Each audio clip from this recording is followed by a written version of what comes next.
Dr. Robert Dill, aboard the Calypso, discusses with Captain Cousteau the scientific need to explore the mysterious blue hole in Lighthouse Reef.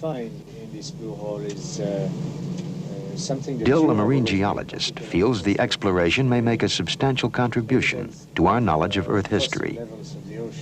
I think this is probably our best area to study the changes of sea level that took place when water was taken from the ocean and piled up on the continents during the last ice age.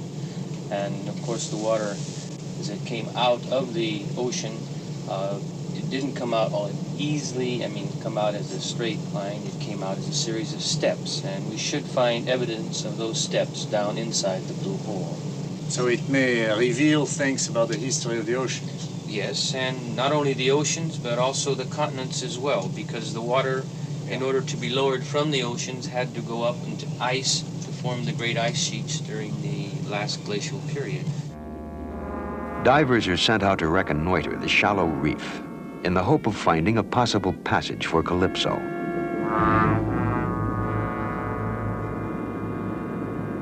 They find the reef often barely submerged.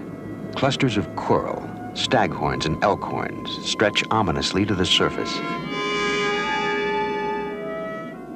To find a safe channel for a vessel the size of Calypso will be a difficult task. Bien mouiller la bouée.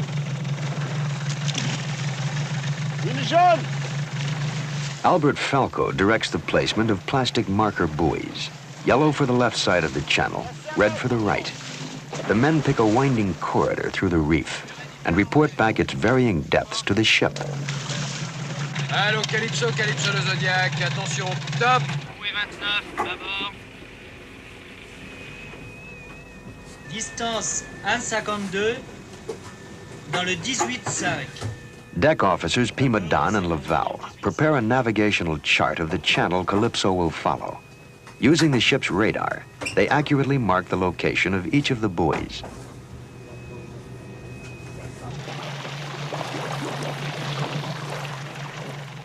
Marking of the 7-mile passage will take 2 full days.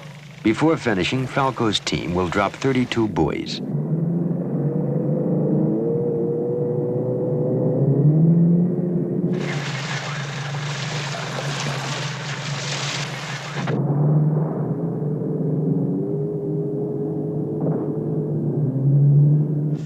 Néanmoins, il semble que ce soit faisable, Jean-Paul. The channel's been charted, and with Jean-Paul Bassaget, Calypso's skipper, Cousteau discusses the proposed route. He is concerned that all possible dangers to Calypso have been anticipated and minimized. Vous avez prévu des amarrages solides au trou-bleu? Oui, on a 7 amarres. Ce qu'on a prévu, c'est... Several hazardous obstructions are indicated along the way. Only with the greatest difficulty will they be able to maneuver among the coral heads at these points. But Cousteau decides they will chance it.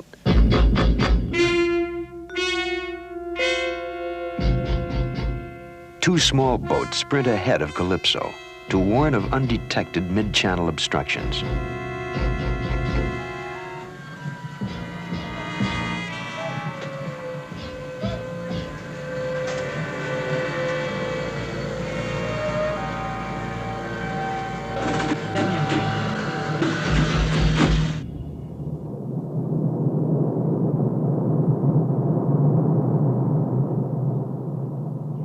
Cautiously, Calypso advances in the shallow water.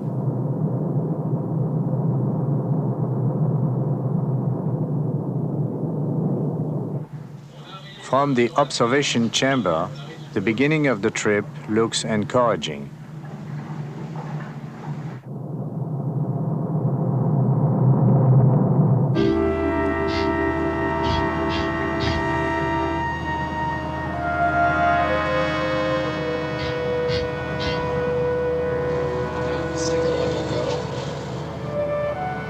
Two miles into the channel, as the first of the massive coral patches looms ahead, the water beneath us suddenly becomes increasingly shallow. 7 feet under the keel, then suddenly 5. Our echo sounder reads less than 4 feet of clearance as we pass over.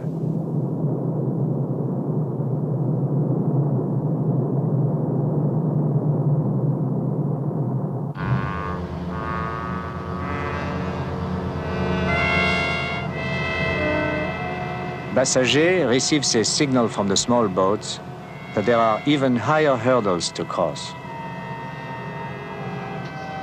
Jean-Marie, aussitôt que tu as fini. The observation chamber is now too dangerous to occupy. A television camera is installed. In case of sudden storm or other emergency, we have lighted buoys at critical turning points in the channel.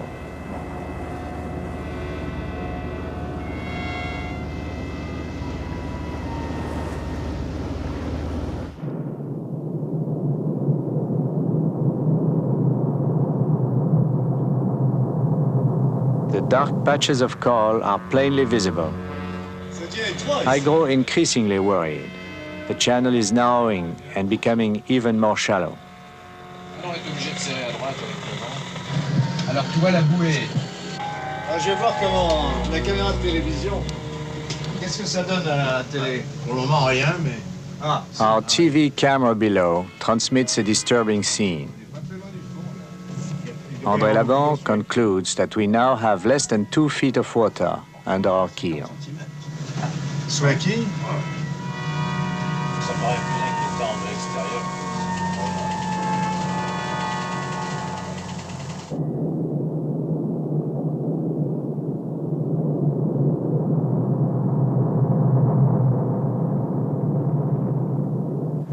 Ahead of us is one of the most difficult parts of the channel to maneuver. A yellow buoy marks the spot where we must execute a double turn to avoid a massive coral formation.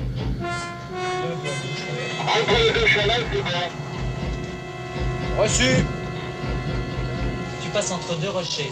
D'accord, 3,50 m. I tell the bridge that we may be turning too wide. The water beneath us is getting more shallow.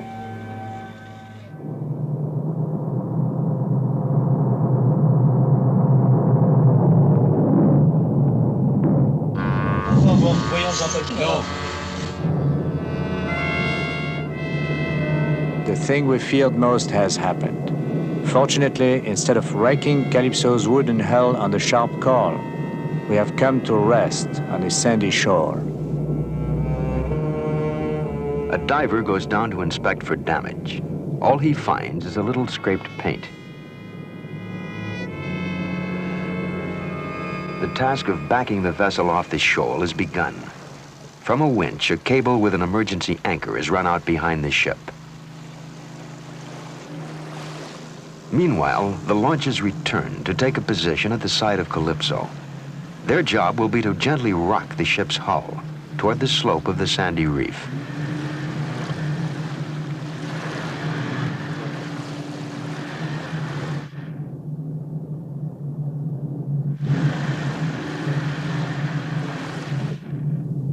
The combined effort of the thrusting outboards above, the pull on the anchor astern, and the thrust from Calypso's reversed propellers does the job.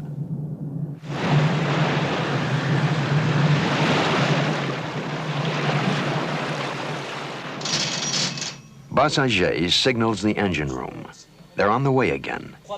Calypso is now between buoys 6 and 5. They are very close to their destination. C'est la numéro 6 tribord. Alors, voilà, on est à peu près là. À travers numéro 5. Alors, il nous reste à peu près quoi? 10 minutes? Cousteau estimates that they will reach the hole in 20 minutes. Dans 20-25 minutes, on devrait arriver au fond. C'est sportif.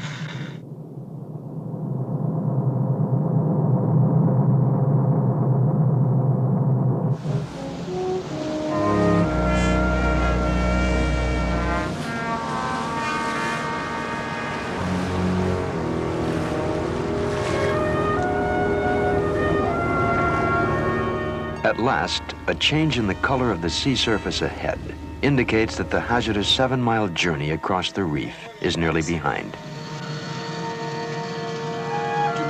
Tu m'indiques la position du bidon sur tribord.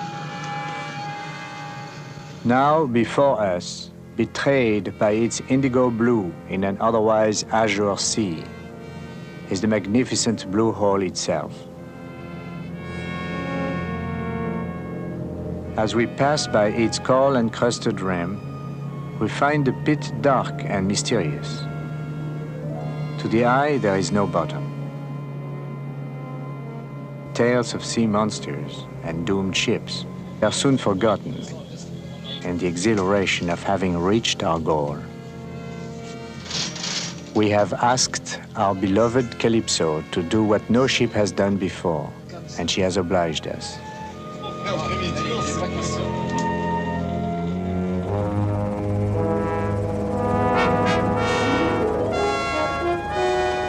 Now we would explore this beautiful basin and try to comprehend its depth.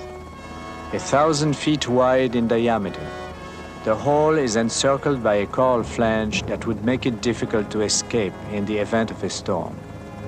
Beauty and the beguiling invitation of the unknown have lured us. We hope they will not also entrap us.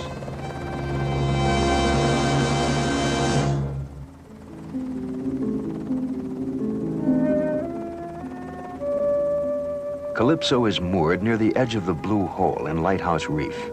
Positioned here, the ship can give direct overhead support to the divers, now preparing to descend.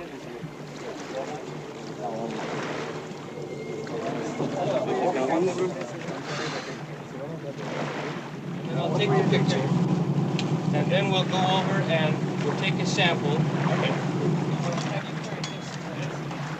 Geologist Bob Dill will accompany the Calypso team below.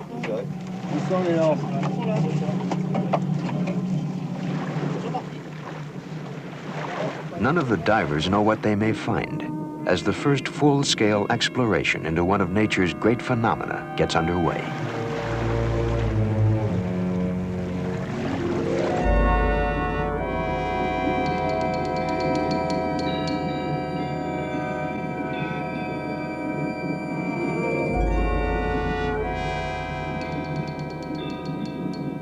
Just beneath the hole's coral-encrusted rim, the divers encounter a school of disinterested sharks.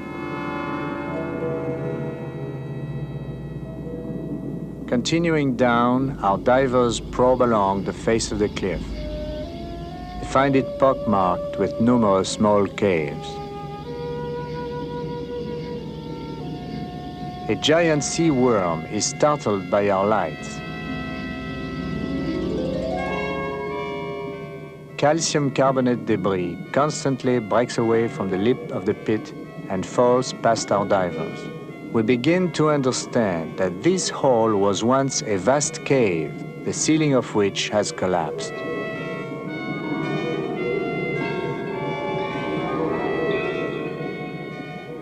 At 120 feet, our lights catch a strange configuration under a ledge. Our divers move in to investigate. Unfolding before them is an awesome sight. They have discovered a natural undersea cathedral, a massive assemblage of archways with long suspended columns and shadowy alcoves. Bob Dill can barely contain his excitement, for he is seeing what no scientist has observed before. These formations are stalactites, but they are under the sea. It is conclusive proof that this former cave was once above sea level, since stalactites can form only in air.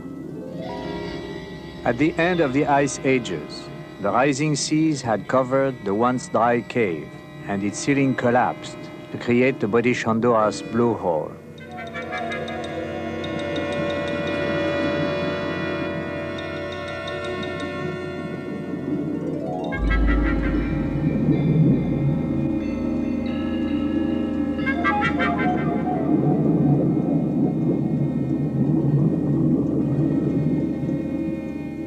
The divers make an important observation. Some of the stalactites are vertical, while others are tilted.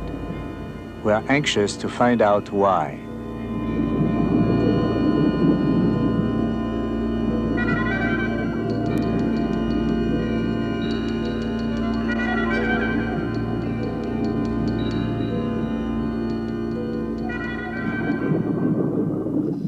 The Calypso's 2 mini-subs are sent down to explore depths beyond the diver's capabilities.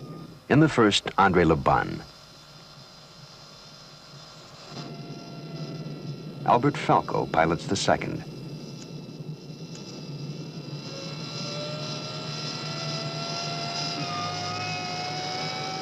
At 155 feet, Falco spots a strange ledge along the side of the hole.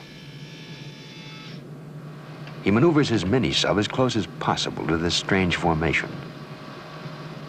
Then alerts the Calypso Calypso, Calypso. and continues his descent. Je ne sais pas ce que c'est.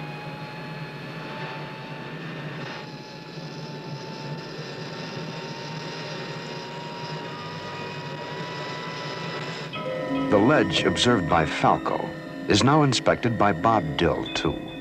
It is an important find. It is evidence of a former sea level, even lower than the stalactite area they discovered above.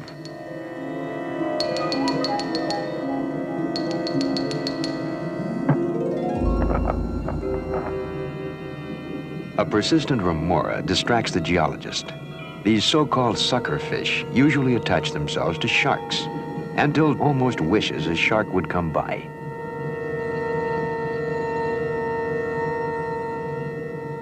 "50 feet above, the divers measure the stalactites and the perplexing 15-degree tilt to some of the formations.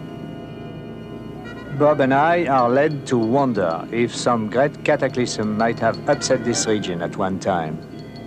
For our men discover not only tilted formations, but a stalactite broken off and fallen to the shelf below.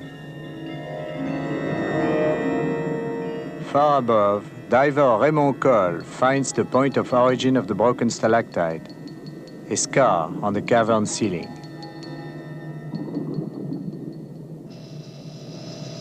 Meanwhile, Lebon is filming Falco as our two mini-subs descend to the bottom. At 412 feet, they are at the bottom. They are cautious so as not to disturb centuries of dust and debris. Moving across the lunar-like plain of calcium carbonate, Falco is confronted by an overhang.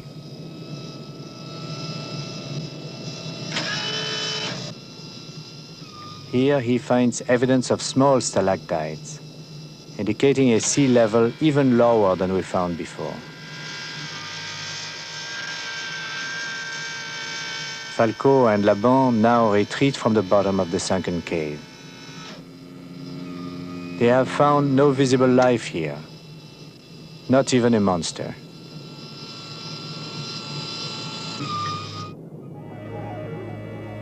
Now Calypso's winch and cables labor under the strain of a 3/4-ton prize. With the greatest of care, the broken stalactite is recovered from the shelf on which it was found below. It will be subject to scientific study by Dill and his geological associates in the United States.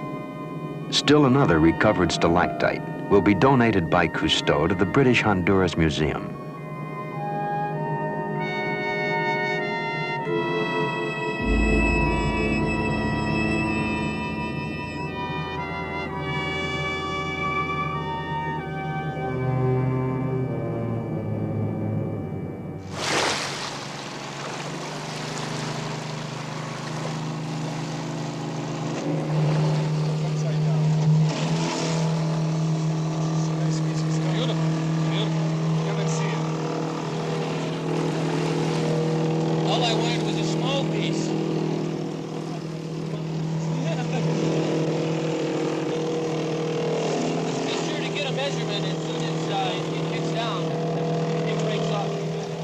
Cousteau and Bob Dill hope that inside this specimen may be found the answers to when the oceans rose and fell, and when great upheavals in the earth reshaped this region.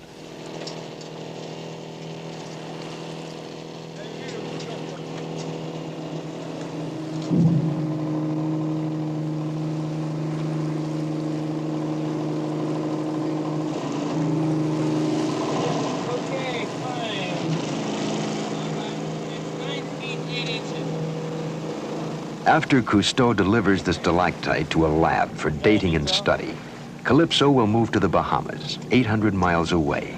where even more unusual caves wait for only the most intrepid of divers to reveal their story. We have a maximum diameter here of 1 foot 5 inches about. It's a little irregular, but I think that's about close enough.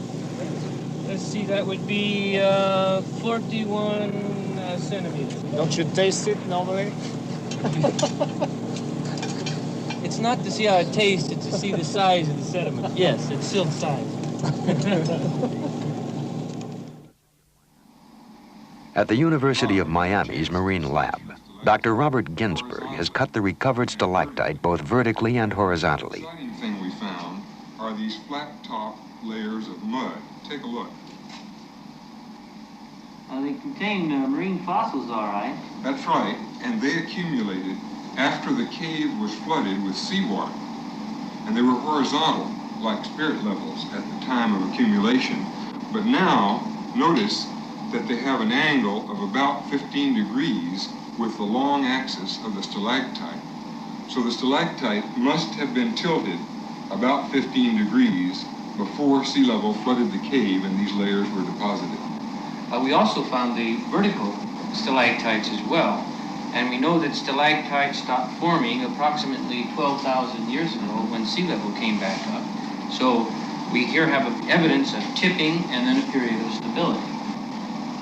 Could you say that this tilt of the reef can be correlated to movements of the Earth crust? Yes, we're just north of the Cayman Trench, and this is a major break between South and North America.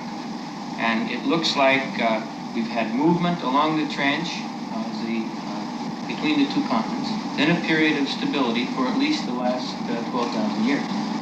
So our little piece of rock may be the key to better understanding the drift of the continents in this area. Yes, I think so.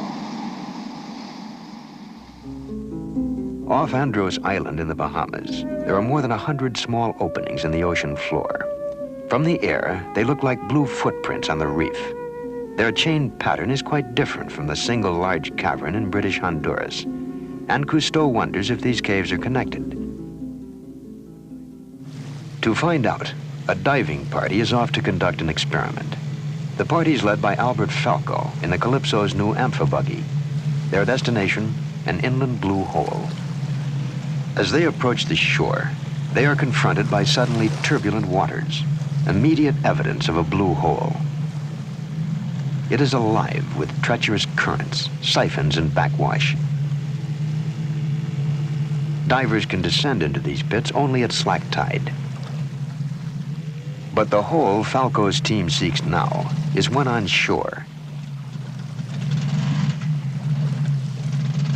The divers follow the equipment-laden amphibian to the inland hole, where the experiment will begin. Stop avec ton amphibie.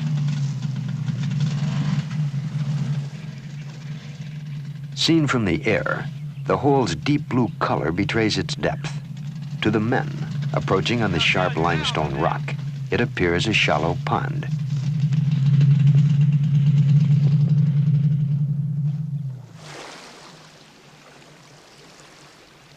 It is slack tide now, as divers Raymond Cole and Louis Prezelin prepare to drop over the rim of the saltwater pit. Bonne chance, les gars.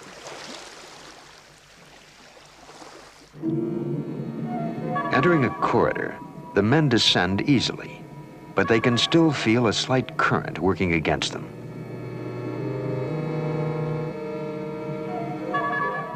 To learn more about the flow of water in this region, Raymond Cole installs a current meter to record the tidal flow over a 24-hour period.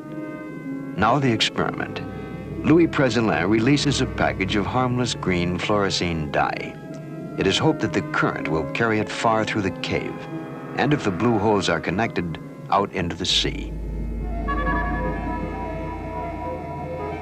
On the surface, Falco awaits the diver's return. He also waits for the ebbing tide, for it is then that the currents may move the color seaward. We were eager to see if our experiment would prove connection between these underwater caves.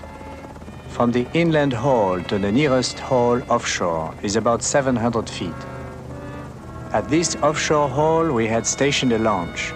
It would enable us to detect, as soon as possible, any sign of emerging green dye that would prove the underground connection of the Bahama blue holes.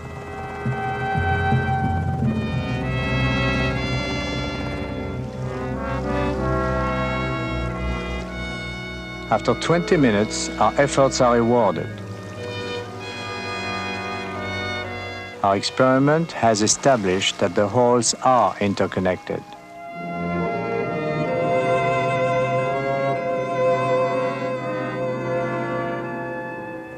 Soon the entire sea around us is awash with dye. We would repeat the experiment all across the reef to find out how extensive was this submerged tunnel system. And we would correlate our findings with the results of our current meter tests. We have about 3 times the amount of water coming out that went in. How can you explain that? It must mean that the tunnel network is much more complex than in the areas where we made our dives. Well, probably the entire Bahamas are a giant sponge. Exactly. We also noticed that the water going into the tunnels from the sea was not very clear. It was loaded with plankton and animal debris, and yet when it came out, it was crystal clear. Perhaps this packing of the coral reef can explain why many of the ancient reefs we see are loaded with petroleum. Well, we might be witnessing the initial development of a new oil field. Maybe. Now in search for history-revealing stalactites here in the Bahamas, Calypso divers follow the underwater joint pattern that runs from one cave to another. And behold an extraordinary sight. These are common red snappers, but they are swimming upside down. The fish instinctively turn their backs to the light. Since in the cave light is reflected on the sandy bottom, the fish face the cave ceiling instead of its floor.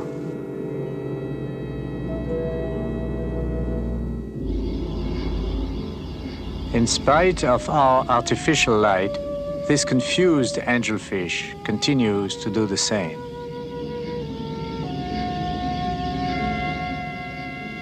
In their upside-down world beneath the ceiling, the fish are completely at home. But not so the divers. There is great danger when one dives in caves. In the sea, a ceiling of any kind may become a trap.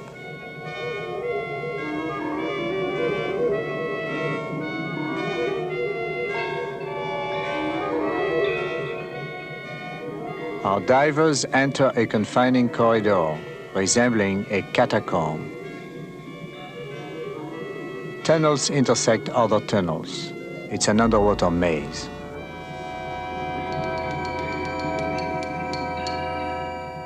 Finally, our divers can go no further. It's too narrow to get through. They must go back. And still no sign of the stalactites we hope to find.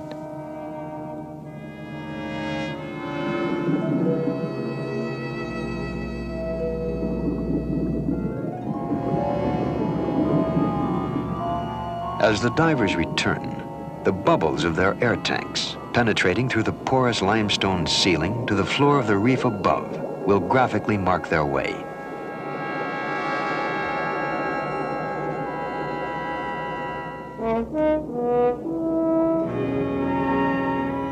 Even in their departure, the men hope yet to make a discovery comparable to their previous find.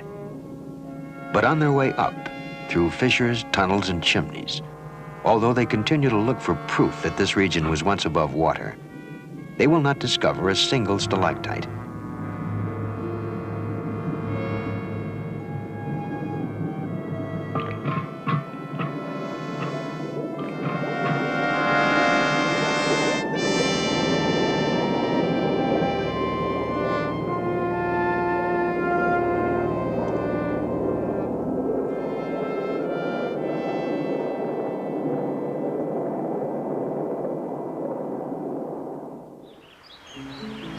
In the Bahamas, Philippe Cousteau encounters Dr. Robert Benjamin, a diver long fascinated by the blue holes. He claims he has a startling discovery to report to Captain Cousteau aboard the Calypso. Now this big stalactite grotto, which we call simply the grotto, we found in September. And in fact, I only saw it in September for a second. We were diving with two of my friends, and they are in front of me with a light. I'm with the camera always in the back. And we were at the end of the lifeline. I was holding on, and Tom was going on with the light. And I was just like on a stage, just first seat in a show. Tom was with the lights there, and I saw something green, stalactites. In the first moment, you know, it looks like they would be huge, maybe 100 feet high. But we couldn't get nearer to it. This is a tremendous pit. We discovered, in fact, almost by an accident. When we first were gone down, I had no feeling of, say, distance or size, and it looked to me like a Carlsbad Caverns. And only later, when we started to explore everything, we really realized the real thing. In any case, it is a tremendous cave, one of the greatest that I have ever been in. What Benjamin described, I must see for myself. It will mean one of the most difficult dives we've ever made, deep into the reef. In water too shallow for Calypso, we take the Zodiacs 1.5 miles to the spot Benjamin has indicated. The strong currents govern our plan.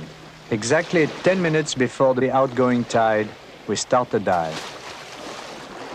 Special high-intensity magnesium torches will help light our way. They will also enable my son Philippe, our cameraman, to film the inner recesses of the cave. For this exceptionally long dive, we carry extra-large tanks.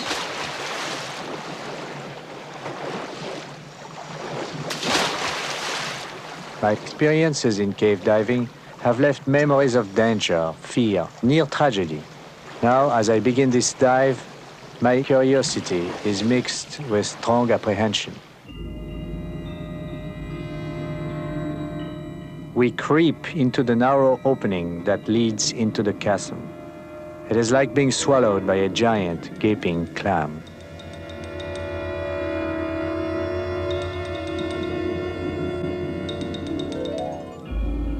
Everything has to work. Our equipment, our muscles, our hearts, our brains. With no open water above our heads, we are sentenced to success.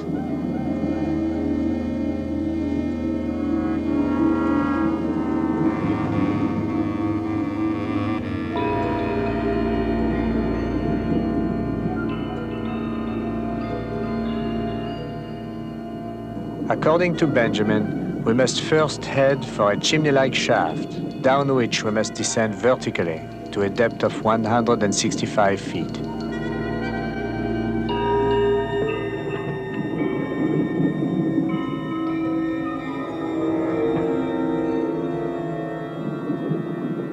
Down into the realm of nitrogen narcosis, the rapture of the deep, which befuddles the mind.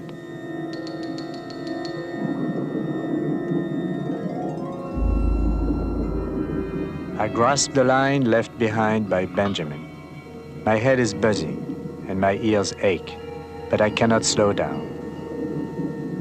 As I sink further into the abyss, some words of Emerson run through my mind. Under each deep, a lower deep opens. I find reassurance in the bubbles. In this gloomy underworld, they are symbols of life.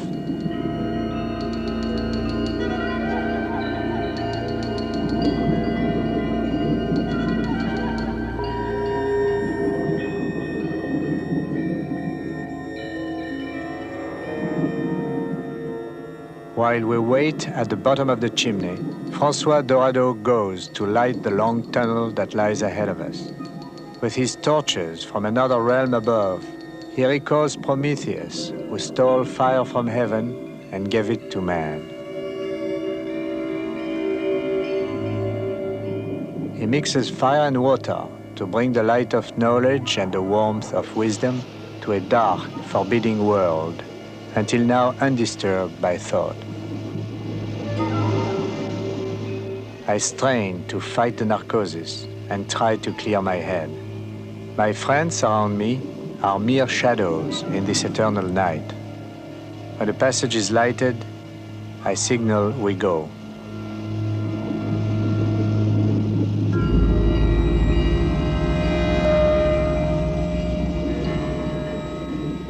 At this depth of 165 feet, we have but 8 minutes to swim 800 feet horizontally.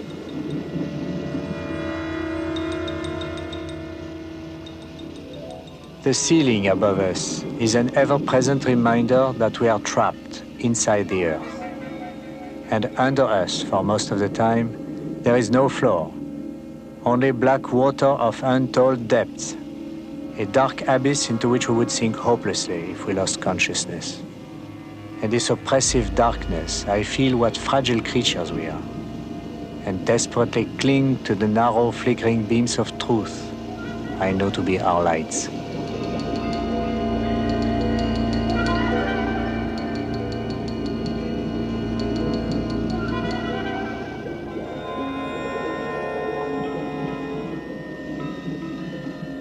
In my confused brain, I feel we have entered Inferno, and the gates are about to close in upon us.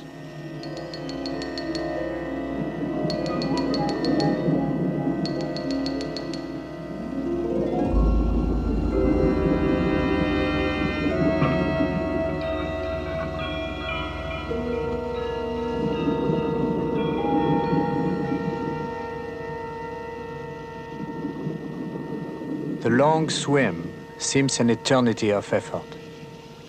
It is a race to beat the outgoing tide.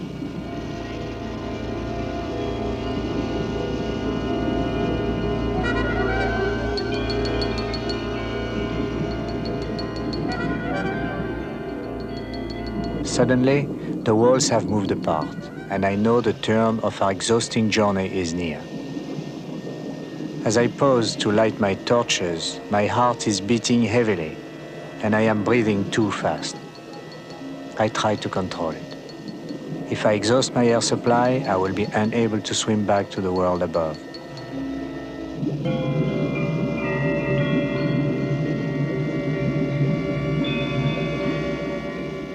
Now before us, the grotto.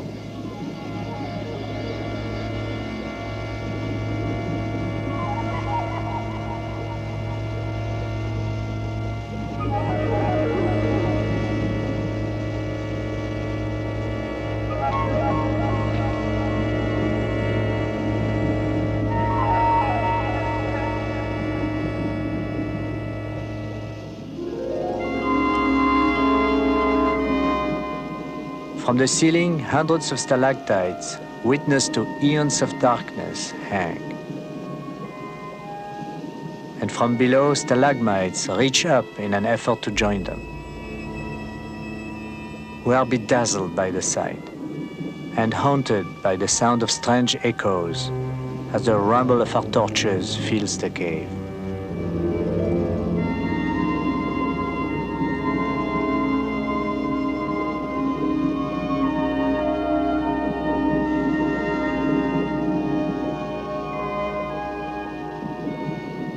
Formed by dripping water centuries ago, when sea level was lower and the cave was dry, the stalactites now tell their story. None of them here are tilted. Without any doubt, this area has been stable even before the great glaciers melted and the oceans rose to fill and cover this cave 12,000 years ago. We disperse in confusion. Our flares soon cloud the water with liquid smoke, and we lose a clear sense of where we are and what we are doing. We are in a trance, a dream, hypnotized, bewitched by the magic of the cave.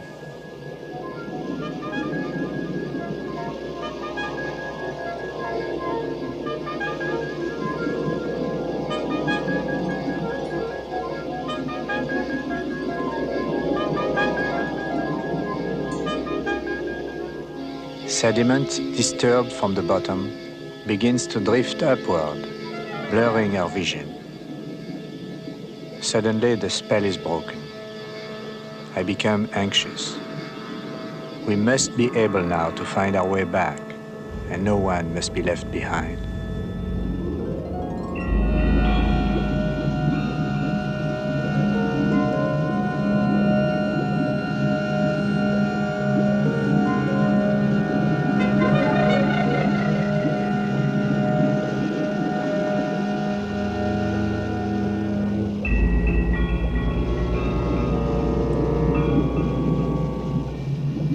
Near the exit, my flares burn out, and I am caught in darkness. Nervously, I search for the nylon guideline, the thread of life that will lead us out of this labyrinth. At last, I find a line, and we gather to make our departure.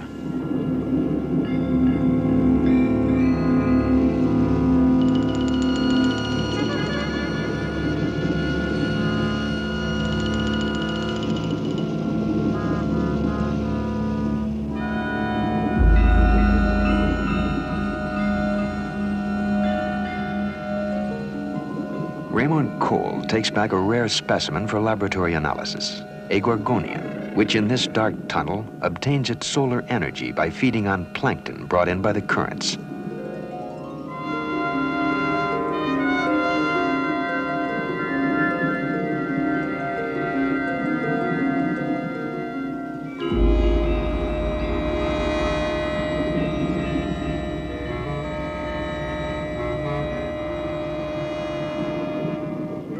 They are just on schedule, and the 800-foot horizontal journey back is made easier by an outgoing tide.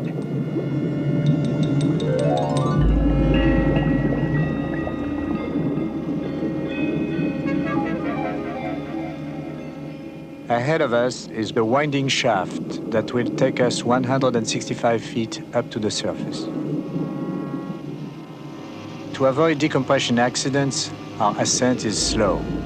Time for tedious decompression stops will total about an hour.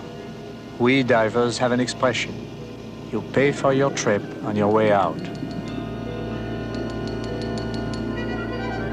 Glimmer from above, like dawn, heralds the end of our phantasmic journey. Although we will carry with us forever the visions wondrous strange, pilfered from an alien realm, it is with relief that we enter once more the world of men.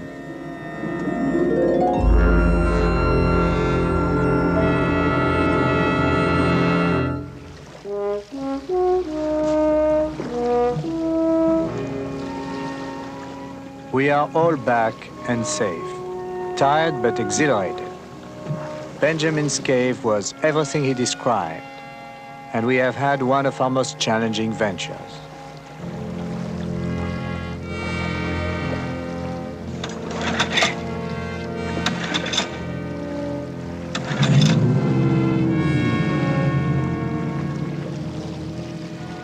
We have dived to the very limit of reasonable risk. Why? I could answer, we were trained, prepared and experienced, and we wanted to learn about the sunken caves. But also, man's curiosity is irresistible, and it is its own justification.